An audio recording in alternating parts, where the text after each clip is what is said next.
your story is such an important one for parents to hear. If there was one message you'd like us to take away and learn from your experience, what would that be? One of the biggest messages that I can share is that you have to realize that this does, and it can happen. It can happen to your family. It really can happen, so you have to prevent it. It's not something that happens in a scary movie or in a scary book. This is real life. And if you don't work to prevent it, it can happen to you. There seems to be such a disconnect, I think, between what happens in the online world and how we behave in the online world versus what we would do in the real life, in meeting face to face. How do we help people to overcome that? It's so important to realize that you have to be a good online citizen as well as a good person in the real world. When I speak to kids, it's something that I really try to impress upon them, that your self-worth is not valued by the number of likes you have or the number of followers you have. You want to be likable in the real world. You want to be a good person in the real world. And you want friends, not followers, in the real world.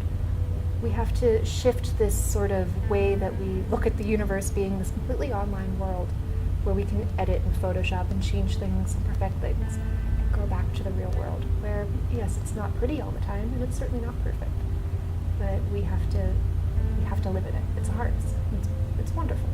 Parents live such busy lives and it's hard to keep on top of everything your children are doing physically, let alone in the online space. What's your advice to those people who want to get closer to what's going on? Do research. It is a parent's job to keep their kids safe. You have to make that a focus. You can't just let your child sort of find their way in this world. You have to tell them in the same way to wear their seatbelt or look across the street both ways before they go across. And don't touch that pot. It's really hot. Yes. You have to sit down and you have to talk to your children. Yes. And you don't want to scare them. Well, you do want to scare them, but not to the point where it's debilitating. It's not about making them fearful of the world. It's about empowering them.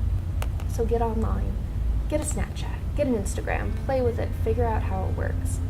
Look at your child's, get on theirs, see what they're up to. And it's not about the fact that your child is a bad kid. It's about your child who can make a mistake or that they can be manipulated. Mm. Kids are so impressionable. It's such an important message. Kids make mistakes. That's how they grow and learn, and we need to be there for them as they do. I wish all parents could hear your story and learn from what you've gone through. How do we make this real for people and not just that one horrible example?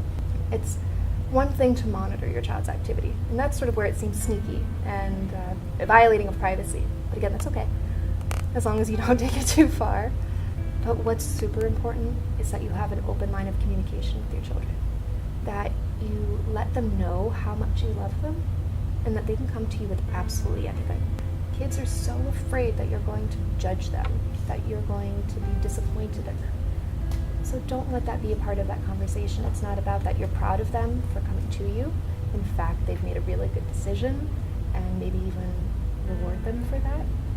And that you're going to tackle this together, no matter what. Thank you. Your story is inspirational in how you've been an advocate for cyber safety across the world, and we look forward to sharing your message with others so that they may learn too.